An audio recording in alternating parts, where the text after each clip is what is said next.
Que s'est-il passé sur le marché du NFT le mardi 5 décembre 2023? Qu'est-ce qu'il ne fallait surtout pas rater? Fabien, c'est parti, on t'écoute. Mais avant ça, n'oublie pas le petit pouce bleu en bas de la vidéo. On s'abonne à la chaîne et surtout, on clique sur le lien dans la description pour avoir accès au Discord où on partage tous les jours du contenu exclusif qu'on ne partage pas sur YouTube.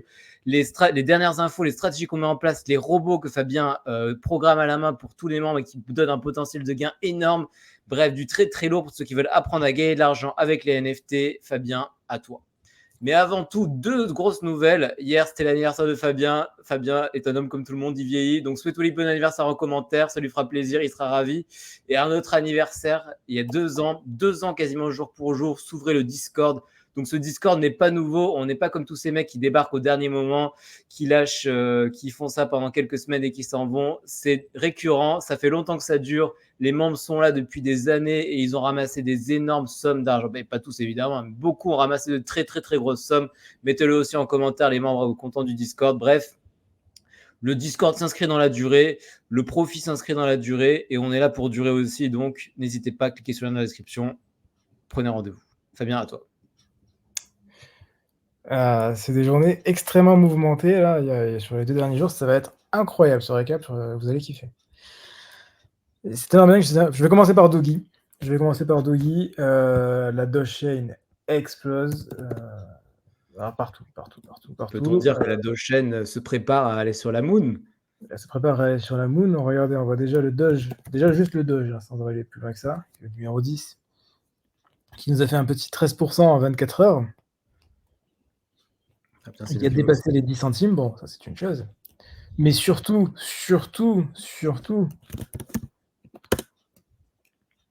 ça a bien marché. Regardez, le Doggy est à 1,45 $. Il était à 90 centimes, 95 centimes hier. C'est une dinguerie. 1,45 $. Ça a dépassé les 1,50 $ ce matin. C'est incroyable. Voilà. Quand est-ce qu'on a minté le Doggy, d'ailleurs, pour information? Quand est-ce qu'on a minté le Doggy? On a minté ça cet été, je crois que c'était en juillet, un truc comme ça. Ouais, c'était exactement pendant l'été, ouais. En plein bear market, quand il n'y avait personne, et ben nous on était là. On était présents, premier jour, première minute. Qui c'est qui a dit de minter du Doggy? Tu l'as pas minté à 1,45 $, hein? Non, je t'ai pas minté à 1,45 $, non. Je suis déjà en x 10 000 sur le Doggy.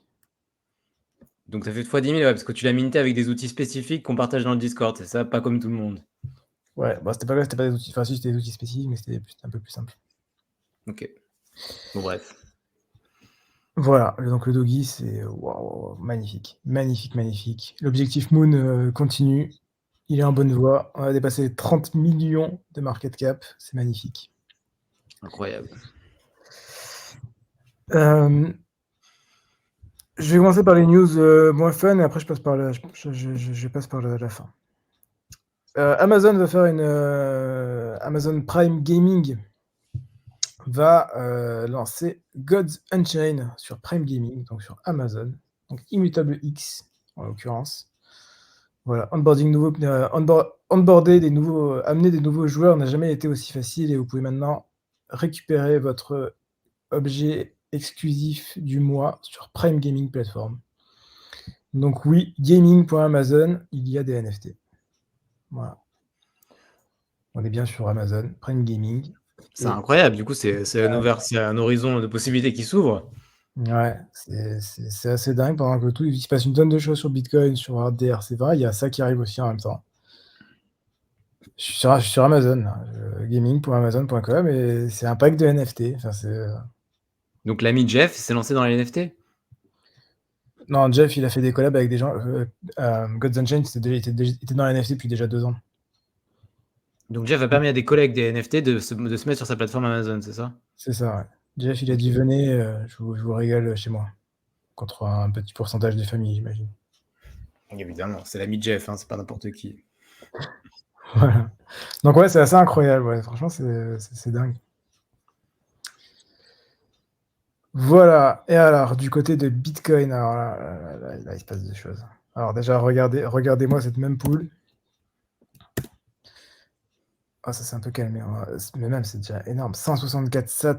Tout à l'heure, on était à 250 sats. Enfin, c'est une folie. Alors que c'était à combien avant? C'était autour de 20-30, c'est ça? Ouais, dans les jours normaux, c'était avant les inscriptions, on était à 3-4. Au début, on était à 20, pendant les périodes creuses, on était à 20, quand c'était un peu agité, c'était 50. Voilà, et maintenant, maintenant 165, c'est normal, c'est assez calme et après on monte sur 250, 260, 270, une folie. OK, donc le marché est ultra actif. Ouais, le marché est ultra actif et donc du coup, qu'est-ce qui se passe? Alors déjà, première chose, NodeMonk qui doit sortir la semaine prochaine. Bah, vas-y, exprime-toi. A sorti le discours traditionnel: «Oh là là, il y a beaucoup trop de demandes, on n'avait pas anticipé qu'il y avait tellement de demandes. Oh là, on avait demandé de faire 80, on était parti sur un free mint, mais il y a vraiment trop de demandes et si on fait un free mint, il va y avoir des robots qui vont tout acheter. Donc on va être obligé de devenir payant. Ah! Quelle surprise! Ah, on a vu qu'il y avait une hype de malade, c'est craché sur de la thune, donc pourquoi ne pas la récupérer? On voulait donner de l'argent aux gens qui font du bitcoin, mais ils veulent pas. Ah merde alors, on va devoir prendre de l'argent, fait chier, putain!» OK. Voilà. Bon bref, ça devient payant, quoi. Voilà, ça devient payant, ça va valoir une fortune, il y a plus aucun intérêt. Vous pouvez fermer NodeMonk, c'est terminé. OK. C'est comme ça qu'il faut réagir, hein, ce genre d'annonce. Faut pas de haine, pas de quoi que ce soit, on s'en fout. Ils font leur, c'est Ils font leur normal, ils font leur taf, ils sont là pour gagner du fric. Bon, les méthodes et nous sont, aussi, hein. je suis pas trop fan des méthodes, j'aime pas le côté, «Oh là là, on va être freeming» et «Ah bah, en fait non, il y a trop de demandes», mais bon, Ouais, en fait, on n'aime pas les gens qui se enfin, tu t'engages sur un truc, tu tiens ce que tu dis, quoi. voilà, mais bon, au-delà de ça, ils sont là pour la thune, je vais pas les blâmer pour ça, quoi. Et puis nous aussi, donc c'est pour ça que maintenant on n'a plus intérêt à regarder ce projet. Voilà, donc c'est pour ça. À côté de ça, alors là, ça part en débat extrême.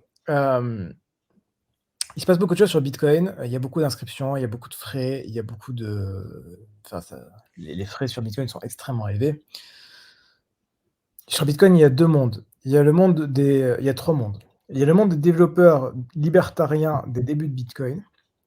Il y a le monde des nouveaux développeurs qui sont sur Ordinals et il y a les, gens normaux des pays du tiers-monde, Amérique latine en général plutôt.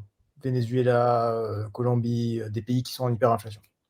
Ouais, disons instable politiquement et financièrement et Voilà. monétairement, voilà, plutôt. Les gens qui sont dans les pays du tiers-monde en voie de développement, ils sont pas très contents qu'il y ait des ordinaux parce que quand ils doivent s'envoyer, 3 en bitcoin, ils doivent payer 10 de frais à cause de ça. Parce qu'eux utilisent le bitcoin pour, la vie de tous les jours, en fait, en remplacement de leur monnaie qui est une monnaie, qui part en hyperinflation et qui a aucune valeur, donc c'est ça? Voilà, donc pour contrer l'hyperinflation, ils utilisent du bitcoin et ils sont très contents d'utiliser le bitcoin parce qu'ils disent: «Je vais gagner de l'argent parce que le bitcoin monte et en plus Bah, de ça, bah, je contre mon hyperinflation». Donc c'est très bien pour eux, mais du coup, 10,46 pour envoyer une transaction de, 5 ça va commencer à faire un peu cher, quoi. ouais, c'est pas très Charlie. Voilà, donc eux, ils sont pas très contents. Il y a les développeurs libertariens des débuts, ils sont pas contents non plus parce qu'on détourne l'utilisation de la blockchain pour faire du profit. OK, Et bah, ça enfin s'entend, et c'est les enfin, 2 il y points a de vue se tiennent. mmh Les 2 points de vue se tiennent objectivement, hein. et enfin, j'ai oublié une quatrième typologie de personnes et enfin, de l'autre côté, on a les développeurs ordinals qui sont très contents de faire des ordinaux parce qu'ils font plein de fric,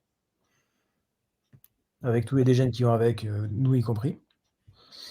Et il y a, les mineurs de Bitcoin qui sont très contents d'avoir des ordinaux puisque les ordinaux demandent beaucoup plus de frais et donc ils vont récupérer plus de frais de transaction sur le minage. OK, ça c'est quoi? C'est des assiettes pour la plupart? Le minage? Ouais, Bitcoin, il y a un peu de partout, c'est assez, varié. Du côté des mecs qui sont les développeurs libertariens, il y en a un qui est extrêmement important, qui possède une place, prioritaire, qui s'appelle Luc Dashher. C'est le directeur des ressources humaines du bitcoin? Ouais, si on regarde son profil, c'est, un catholique, mari et père de 8 enfants. Il est Ah, il a catholique, ça il me a paraît plutôt il a cohérent. charbonné, hein? De quoi? S'il est catholique, pratiquant, ça me paraît plutôt cohérent. Développeur et CTO de Ocean Mining, qui est une, pool de minage de Bitcoin, c'est important, on va en parler après. Attends, je vais pas lire ce qu'il a écrit, hein. Hutu cover Vatican City is not catholic. Ah, il Oui, est très c'est-à-dire, il est traditionnaliste. catholique et ceux qui te disent à chaque fois: «Ah oui, mais les catholiques sont des, voilà, ouais, petite Ouais, il est j'imagine très traditionnaliste, quoi, c'est ça? voilà, extrêmement traditionnaliste Ok. Et qui a sorti, et qui a lâché, attends, je peux même pas dire ce que c'est, mais bon, qui a lâché ce pavé aujourd'hui en disant ceci: «Les inscriptions exploitent une vulnérabilité de Bitcoin Core pour spammer la blockchain. Bitcoin Core a, depuis 2013, permis aux utilisateurs de mettre une limite sur la taille des données dans les transactions qu'elles minent. En offusquant les données en tant que programmation, les inscriptions dépassent cette limite, puisqu'une inscription dépasse puisque pour envoyer de l'argent, ça demande quelques bouts de données, enfin quelques extrêmement faibles. Quand on fait des inscriptions, on met du texte, on met des images, donc c'est beaucoup plus gros, évidemment. Ce bug, regardez bien comme il parle de ça, l'inscription, ce bug a été récemment résolu dans le Bitcoin Note V25.1. Cela a pris plus de temps que prévu, mais au final, ça devrait être bon à la fin de l'année. Bitcoin Core est encore vulnérable dans la prochaine release, la V26. J'espère que ce sera totalement réglé pour la version 27 l'année prochaine. En fait, il annonce la fin des inscriptions, c'est ça? Donc là, il est en train de dire calmement, les inscriptions, c'est terminé, il n'y en aura plus. Oh là là, mais enfin, ça va pas. D'ailleurs, il y a Benny qui a répondu en derrière. Benny qui est Benny, dev, côté Ordinals, qui lui est à fond pour les inscriptions, parce qu'il fait plein de thunes avec. Alors, regardez, il a un truc, ça me fascine toujours autant. Comment il s'appelle son site à Benny? Je pense que si je tape Curse inscription, je vais trouver. T'as fait une faute, inscription. Ouais, c'est bon, Google il est intelligent.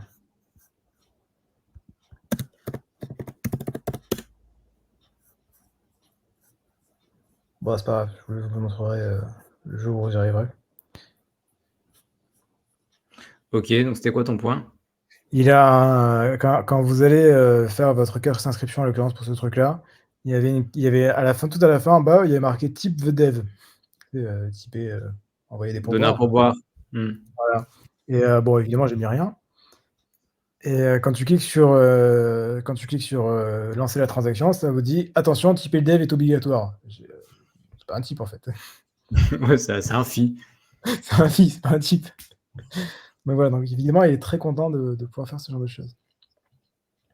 Voilà, donc là, il y a lui, et après en dessous, il y a les collègues Benny, Trevor qui fait partie de Ninja Ordinals, qui fait pas évidemment pro Ordinals à fond, BitGod, l'influenceur spécialisé Ordinals. Alors du coup, attends, revenons à nos moutons. Donc il annonce les fins des inscriptions. Alors c'est vrai cette histoire? Qu'est-ce qu'il en est? D'ailleurs, ça fait des inscriptions. Donc qu'est-ce qui se passe? Il y a plusieurs choses. Lui, il attaque sévère. Donc d'un, il a dit ça, et de deux, il a réouvert, parce que c'était fermé avant, il a réouvert sa pool de mining, Ocean Mining. Et donc il faut savoir comment ça se passe. C'est un peu technique, encore une fois. Les inscriptions, elles sont validées par les mineurs, puisque c'est les mineurs qui vont valider les inscriptions, puisqu'ils valident des blocs, donc ils vont valider les inscriptions au passage. En général, ils sont très contents de valider les inscriptions parce que ça fait de l'argent. Lui, il a réouvert la pool qui s'appelle Ocean Mining, qui est financée par Jack Dorsey, l'ancien CEO de Twitter. C'est dire l'enjeu politique. Ok. Et dans sa nouvelle Ocean Mining, il n'autorise pas les inscriptions quand il va passer les blocs. Donc c'est pour ça aussi que ça augmente, parce que du coup, il y a une partie des mineurs qui ne passent plus les inscriptions. En fait, il y a une sorte de boycott des inscriptions par une partie des mineurs. Voilà, il boycott. Et donc du coup, vu que quand il boycotte des inscriptions, il gagne moins d'argent, puisque les inscriptions, c'est ce qui rapporte le plus. Donc il a dit, c'est pas grave, pour tous ceux qui passent par chez moi, je vous fais x3 sur la rémunération. Et il est en train de casser le marché, là, c'est de la folie.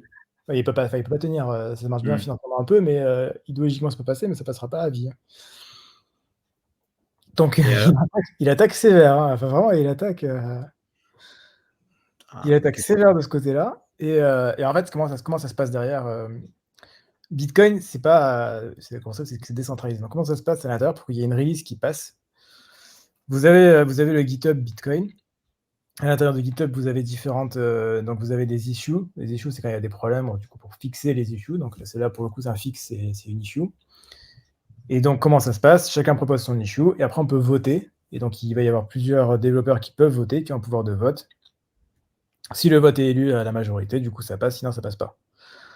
Étant donné qu'il y a des incentives financières extrêmement fortes à autoriser les inscriptions, il sait plus ou moins qu'il n'y a pas grand monde qui va être avec lui, parce qu'il y aura énormément de gens qui soit ont directement des incentives financières à accepter les inscriptions, soit ils auront des gens à côté qui veulent leur filer du fric pour qu'ils acceptent de passer les inscriptions. Mmh.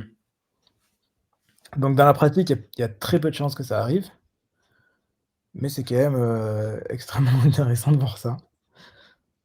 Voilà, parce que C'est du vraiment coup, il une y a guerre. lui, il fait partie des core dev Bitcoin qui lui est complètement contre et après, à l'inverse, il y a, Udi machin, lui là, le nom est compliqué. Udi l'allemand ou le germanique, hein. Voilà, qui lui, fait partie pareil des core dev Bitcoin et qui lui, pour le coup, est à fond, ordinal, il adore ça, c'est marrant, il s'habille en wizard et il prend des douches là. Lui ça l'éclate, lui il adore ça, voilà, c'est génial, on peut s'amuser sur Bitcoin, on peut faire des trucs cool. Il se régale, quoi. Ouais, il se régale. Donc voilà, c'est marrant et à côté de ça, c'est pas fini. C'est pas fini. Rod Armor, le créateur des, inscriptions. Casey Regarde-moi Rod la Armor, légende. voilà. Casey Rod Armor a été élu, homme le plus influent de Bitcoin de l'année, 2023 Par qui? par le magazine, Gamma, je crois, un truc comme ça. OK. Le mec a des petits trucs là. C'est quand qu'on a un award, nous? Mettez-nous dans les commentaires si vous pensez qu'on mérite un award pour la chaîne la plus influente sur le milieu des NFT, au moins en Voilà et donc francophonie. du coup, alors ça bouge aussi. Maintenant Rod Armor est considéré comme un mec qui dérange puisque, il ouvre un peu trop sa gueule par rapport aux autres. C'est-à-dire qu'il a critiqué ouvertement les BRC20 en disant: «Ouais, les BRC20 c'est de la merde, je vais faire un truc mieux, je vais faire Rune». Qui sera beaucoup mieux que les BRC20, alors que les BRC20 sont extrêmement appréciés, particulièrement des Chinois. Les BRC20 qui sont quand même passés au-dessus du milliard de market cap avec Ordi. Et on a le collègue même BRC20 qui était le token numéro 2 de BRC20 juste après Ordi, qui a balancé ceci. Rod Armor, je pense qu'il est temps que tu quittes le milieu des ordinaux. Tu veux décider de tout, les numéros d'inscription, parce qu'effectivement il voulait décider des numéros d'inscription et les remettre. Les cursts, les runes, On va revoir tu la vidéo sur les démotives, curses, une très, très bonne vidéo. tu démotives d'autres développeurs, les ordinals doivent rester décentralisés.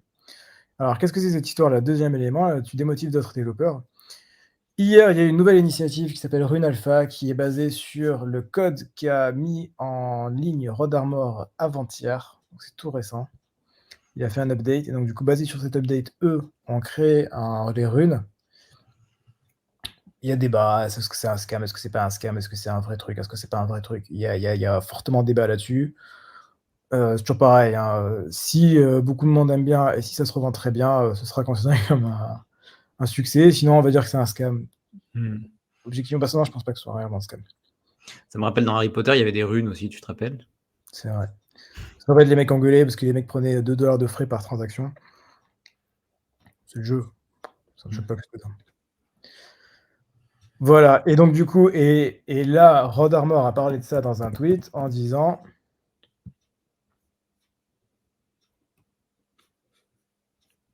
juste avant, il parle beaucoup. Ça devait être le 4, c'était hier? Peut-être qu'il a viré son tweet. Ah, je crois qu'il a viré son tweet. Ah non, si, c'est ça. Des jeunes dans mes DM me demandent si les différents services de runes sont legit. Aucun n'est associé à moi et quand les runes sortiront, les runes ne seront pas reconnues rétroactivement. Si vous en achetez maintenant, vous êtes garanti de vous faire rect. Bien sûr, vous allez probablement vous faire rect avec les vraies runes également. Vas-y, définis rect pour les gens qui ne savent pas. Rect, ça veut dire perdre beaucoup d'argent. OK.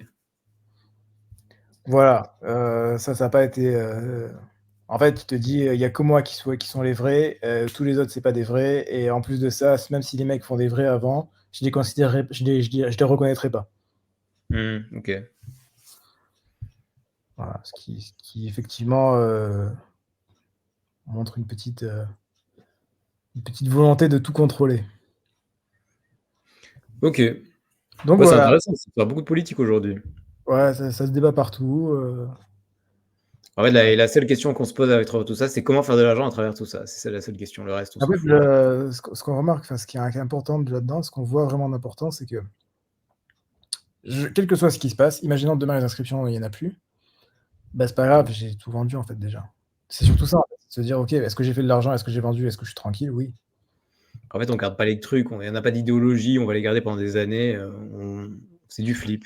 Tu peux les garder un peu quand c'est intéressant, quand ça monte un peu, comme Doggy, parce que je sais que parce que j'attends la fusée, l'objectif Moon. Et voilà, parce que j'ai un objectif, c'est clair, c'est défini, enfin, je sais ce qui se passe. Mais je veux dire, là, tu vois que, bah, effectivement, si tu gardes des ordinaux, des BRC20, tu prends des risques. Est-ce que tu as vraiment envie de prendre ces risques? Est-ce que c'est vraiment nécessaire? Pas forcément. Et d'ailleurs, on le voit, hein, Ordi, il y a eu l'annonce, voilà, Ordi était monté à 62 là. Et bah, voilà, après le tweet du collègue, développeur là, Du catholique du Vatican, hein. Qui est pas exactement, du Vatican pour le coup. qui est pas du Vatican. Donc ça bouge beaucoup, il y a beaucoup de politique, j'aime beaucoup, c'est trop sympa, c'est rigolo quand ça se bat un peu, On aime bien, quand il y a la guerre, c'est marrant, hein. ouais, ça se bat, c'est sympa. Non, c'est divertissant. OK, tu as fini? Ouais, j'ai fini, ouais. Il y avait pas un autre truc là, sur le fichier? Rod Armor même, Luc. Même, non? Non, même c'était justement le truc, que j'ai dit à la fin. Ah, OK. Merci beaucoup Fabien pour ce petit point quotidien, pas le petit pouce bleu en bas de la vidéo. On n'oublie pas de souhaiter un bon anniversaire à Fabien, souhaiter un bon anniversaire au Discord. Abonnez-vous à la chaîne, cliquez sur le lien pour vous aussi rejoindre le Discord qui a déjà 2 ans, des 2 ans dans lesquels nos membres ont fait pas mal d'argent déjà, donc du très lourd. Vous cliquez sur le lien, prenez rendez-vous, on vous appelle du très lourd si vous voulez apprendre à gagner de l'argent avec les NFT. On se retrouve très bientôt pour une prochaine vidéo. D'ici là, portez-vous bien, faites de l'argent. À la prochaine. Ciao, ciao. À la prochaine, ciao.